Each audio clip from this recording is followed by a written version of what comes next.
ఈరోజు బీరకాయ టమాటా చట్నీని ఎలా చేయాలో చూద్దాం.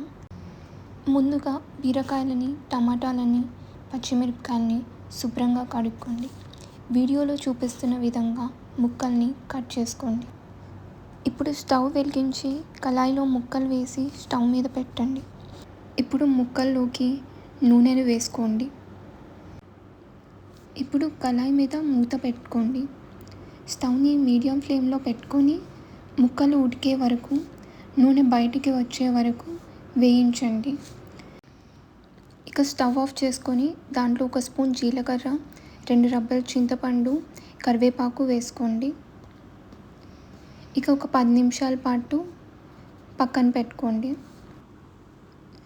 ముక్కలు చల్లారాక ఒక మిక్సీ జార్ తీసుకొని దాంట్లో ఒక 10 వెల్లుల్లి రెబ్బల్ని ముక్కల్ని ట్రాన్స్ఫర్ చేసుకోండి. తర్వాత దాంట్లో టేస్ట్కి తగినంత సాల్ట్ వేసుకోండి.